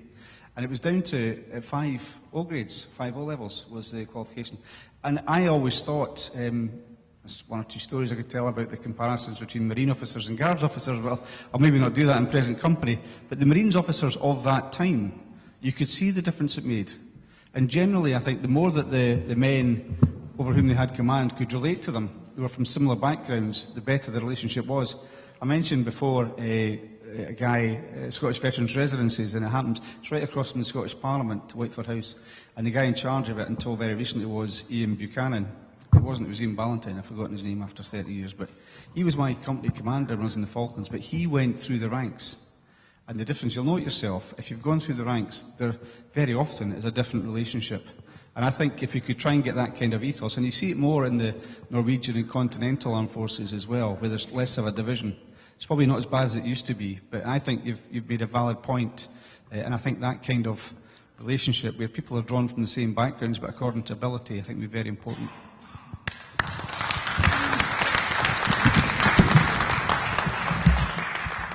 Just on the same point you were talking about NATO, I stumbled across a blog last night. Have you heard of the Atlantic Council? Yeah. Someone wrote a blog from the website, the Atlantic Council, saying that Scotland would have to reapply to get into NATO, and they would be more likely to, if Catalonia went down the same road, to let Catalonia join NATO because they've got two large docks or whatever, and to have a navy, proper navy. They basically said that Scotland would be freeloading, an independent Scotland would be freeloading on NATO. And I think Denmark's increasing their NATO capacity. That was just a blog I stumbled across last night. So I think the Atlantic Council website, or whatever it is to do with NATO. Yeah. Did you happen to get a name of the character that wrote it? I No, I can send it to you. Yeah, on Facebook. yeah, what I've tended to find happening with my blood pressure over He's the from last... Texas, I know. I know he's from Texas. That's Right, so he's But that speaks- oil related.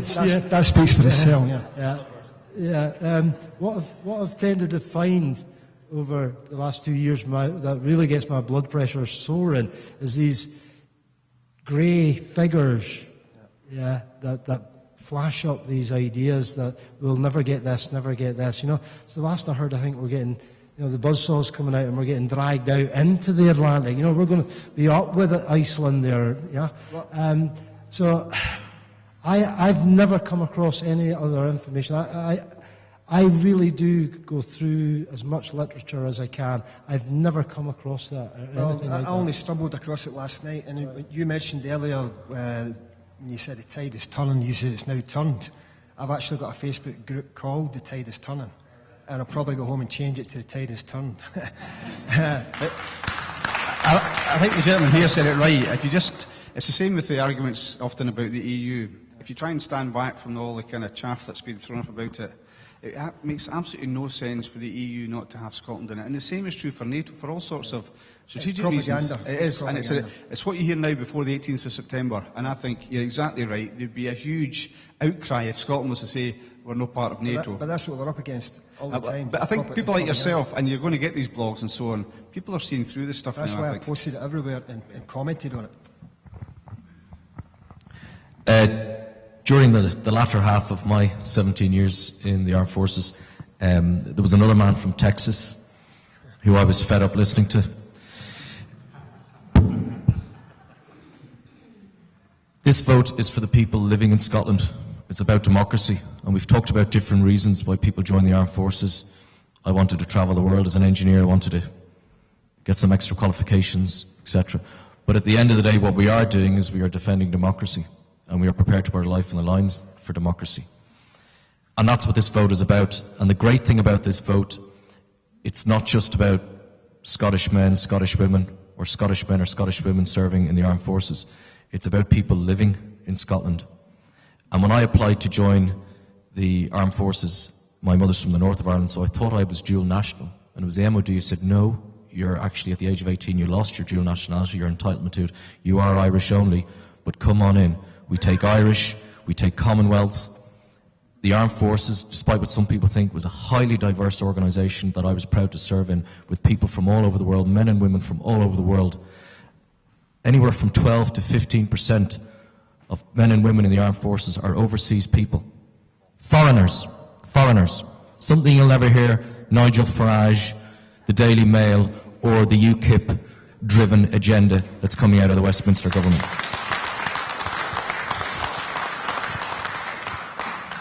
You okay with that one? Yeah,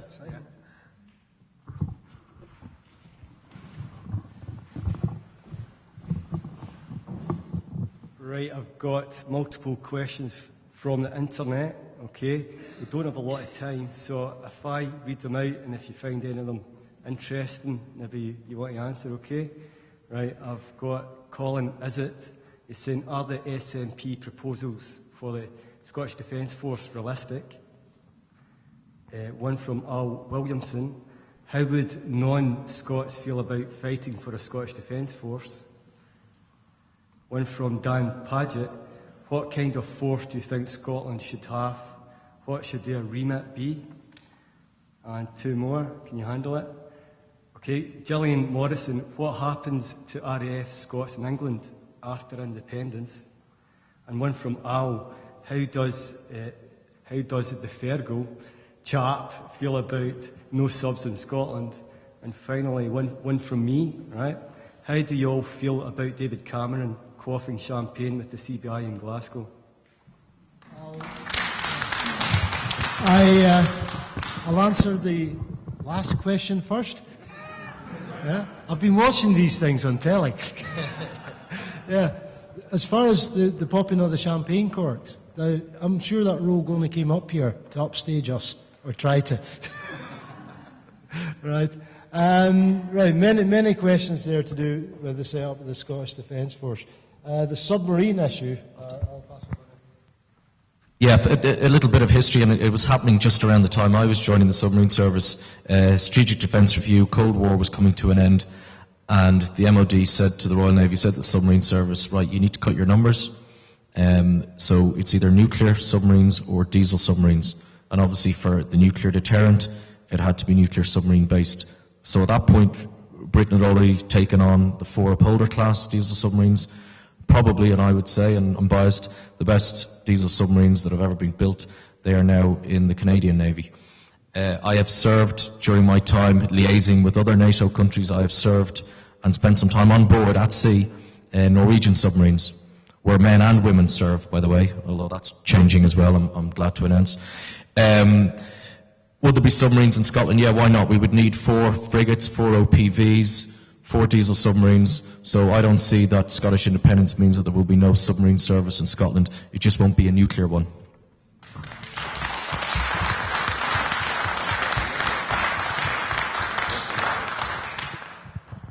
I'll go on to my side of the thing, the Brill Green Boys.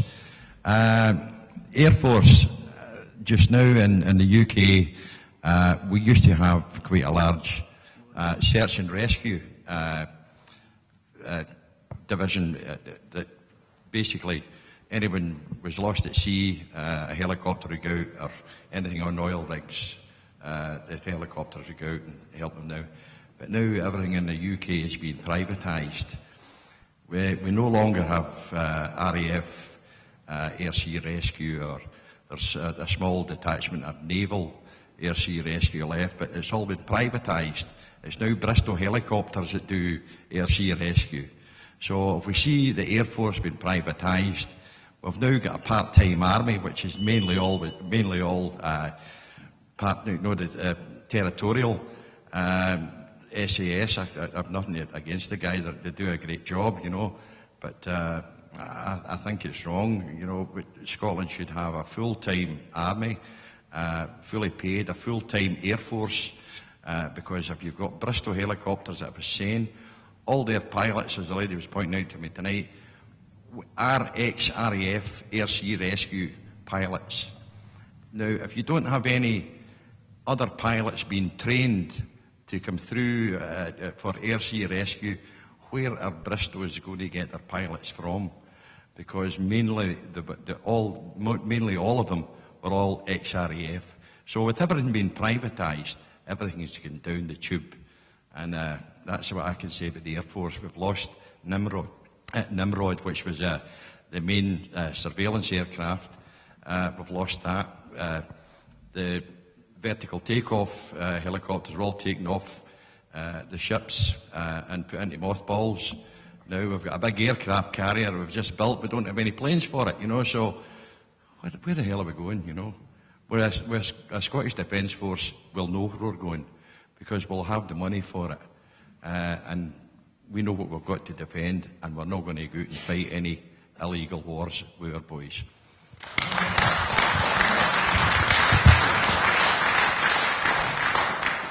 I think independence, somebody says, what kind of remit will the Scottish Armed Forces have? And I think that independence is an opportunity to do something a wee bit different. You know, there's a lot of skills in the armed forces that are easily transferable. I'm thinking particularly the Royal Engineers. Now, these guys can go in, build a runway, build a road, build a tented village, put up a field hospital, fresh water supply and sewerage. Now, all these skills need practice. You know, even military skills, which are really some of them are quite strange. And the best way to practice these things is to do them in the real world. I'd love to see the Scottish Defence Force, call it what you want, to be at the forefront of rescue and humanitarian aid. Wouldn't it be great if for once, when there was a disaster somewhere, the jocks were the first in, as usual, but this time for a good reason? Would it not be great if you turned on the news and there was a disaster somewhere? I mean, we see it every day on the television, Syria and all over the world. And like the Japanese have got a lot of expertise in this because they weren't allowed in armed forces after the war. They built a civil defence force, which is pretty enviable, but they deal with all the tsunamis and typhoons and earthquakes, which Japan is prone to. But I would love to be watching the news some night and there's some disaster somewhere and the first guy's in, I've got saltires sewn on their sleeves, and they're building field hospitals in tented village to look after the disadvantaged and the refugees around the world, rather than going around the world to kill people. We go around the world to help them. Thanks.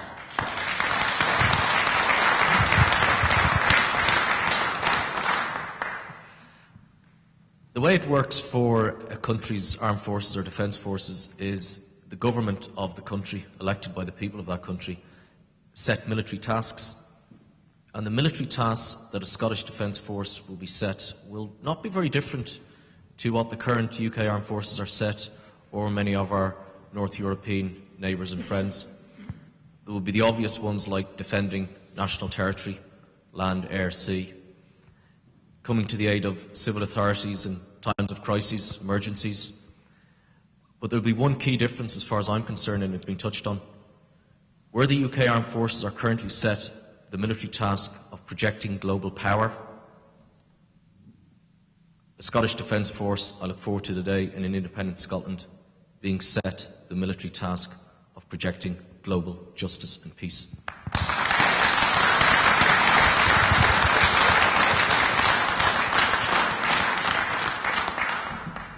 Did we miss anything out there?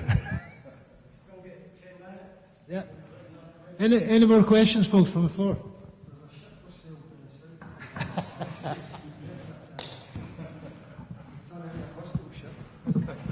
There was two ships you mentioned earlier that don't have any aircraft. You could turn them into hospital ships. Yeah. As Jim Sillars already said, we could call them, instead of being weapons of mass destruction, we could call them weapons of something else. Yeah. Use them as hospital ships, basically. Absolutely. And mightily big hospital ships they'd be. Weapons of mass kindness, that's what it's Yep. Gentleman at the front here. My, that's a big one. Sorry, I couldn't help it. I know we mustn't get ahead of ourselves. There's still a lot of work to do to secure the vote. I can dream, though, a wee bit. With the breakdown of the power structures, with independence, we're going to see an entire new political dynamic across the British Isles. With the breakdown of those power structures, you think one day we might see Tony Blair indicted to The Hague for war crimes?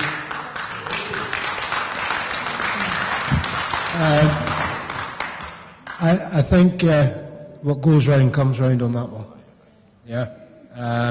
There quite rightly have been people twitchy about getting taken to The Hague, and maybe one day justice will be done. Yeah.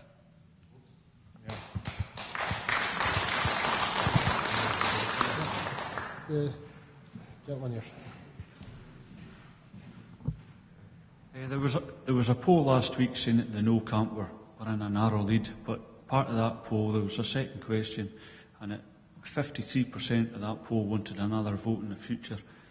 I would like to know if in 10 years' time it's a no vote, we'll say it's a close no vote.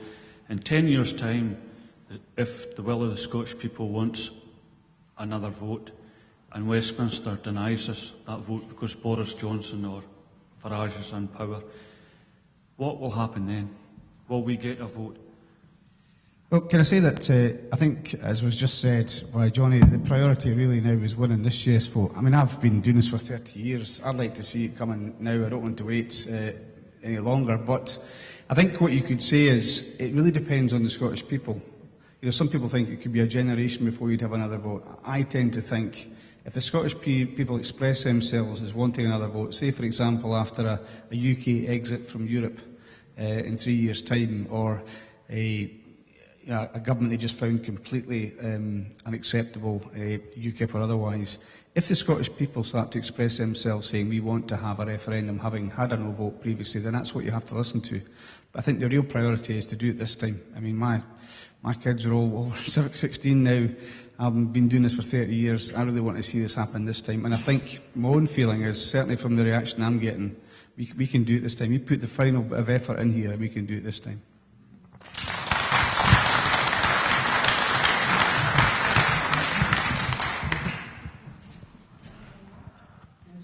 So I'd just like to say, for some of us that are old enough to remember the Vietnam War and how the tide turned then, and it was people like yourself who led the vanguard because they had the legitimacy of having served the state, having been betrayed by the state basically, and they came back and told their stories, and it gave that a resonance which the politicians, and I'm not being unfair to Keith because he's been very good tonight, but it gave the campaign the legitimacy which turned what was happening in America.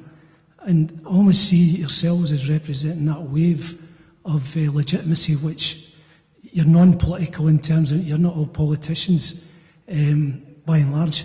So it gives you the opportunity to tell a true and honest narrative of what has been going on.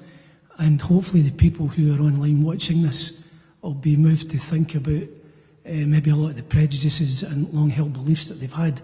I come from the same sort of background as a lot of you, not in terms of being in the military, but having a family who were in the military. And I listened to the stories of sacrifice.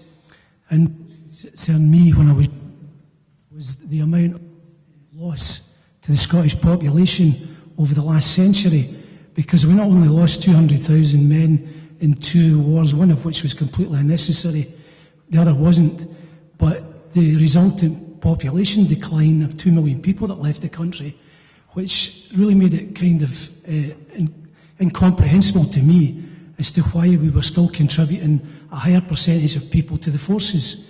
And now we've got the people coming back and saying, we don't need to do it for them anymore, we can do it for ourselves.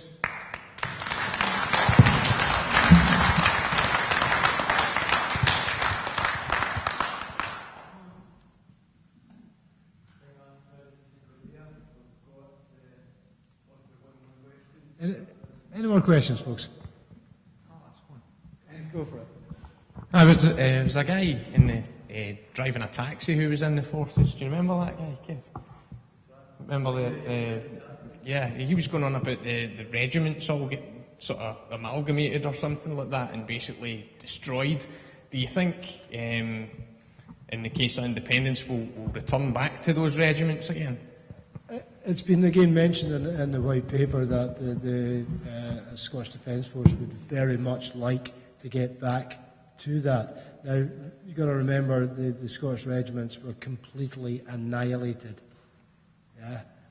We lost the Queen's Own Highlanders, the Gordon Highlanders, Royal Highland Fusiliers, the Argyll and Sutherland Highlanders, the Black Watch, the King's Own Scottish Borderers, and the Royal Scots, first of foot. All right? We lost them.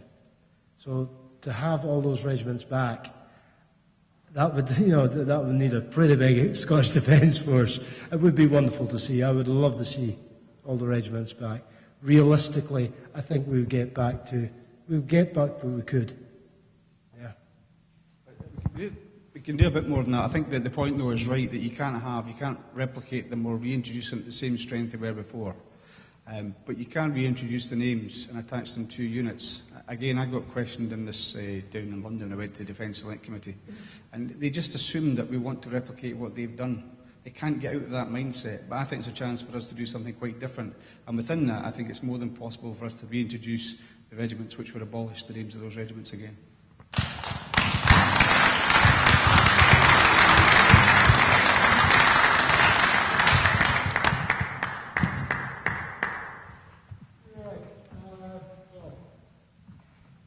I'd just like to thank some people for tonight. First of all, I'd like to thank you guys.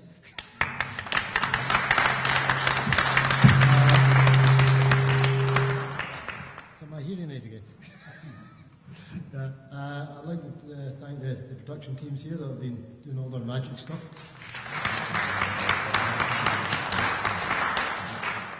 I think the hardest worker tonight has been young Lattice.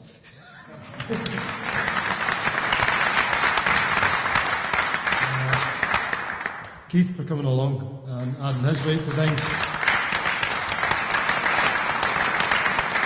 last and certainly not least, these guys.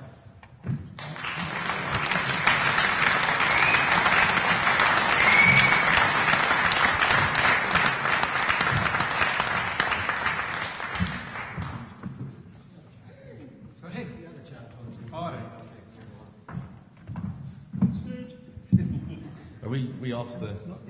Yeah, we're off the... Still on?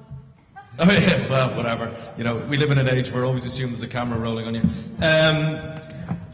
The Yes office phoned me today, and I'm obviously I'm a part of Yes, but I'm not a member of the Yes office staff. Somebody nipped in and gave us this card with the veterans guarantees that the minister's just announced tonight. So I've been asked to organise a photograph with the minister in the middle, holding up this, with a whole lot of veterans around us. I'm very conscious of the fact, and it was mentioned, and I hope my wife wasn't watching this because I didn't mention, of course, but some others did, thankfully, the great sacrifice that families make. Sometimes we were away with our pals, sometimes having a great time, sometimes working hard, but you know, the spouses at home, the wives, and now the husbands are at home dealing with it. Quick story, when I came back off my last patrol, we did have an issue in the engine room. We had a bit of an emergency hydraulic burst, and I came home and the wife says, "Oh, how did it go?" And I said, "Oh, well, it was okay, it was usual stuff." I didn't go into some of the operational stuff, but I said we did have a hydraulic burst in the engine room. It all got a bit hairy. While I'd been away, there'd been a plumbing disaster and all the rest of it in the house, but I was going on about this hydraulic burst. And the first night at home, the 5-month-old wouldn't sleep. The 3-year-old was barfing, got some bug. We changed his sheets half a dozen times. We were up all night. We got to about 5:30 in the morning thinking, well, that's, you know, it's nearly breakfast time. Cup of tea each. And my darling wife, Carol, turned to me and went, "Hydraulic burst in the engine room?" Yeah. Touche. Now, it was mentioned, I tried to hide the fact that I was one of those officer types. But I believe we've a few Warrant Officer 2s present, which is who an officer always turns to try and organise stuff. So can I ask a few Warrant Officers, and if it needs organising, can we get the Minister maybe standing here holding this card, and everyone, not just if you're ex-forces, but if you're a forces family, please come up and have your photograph taken with the Minister with this new veterans guarantee.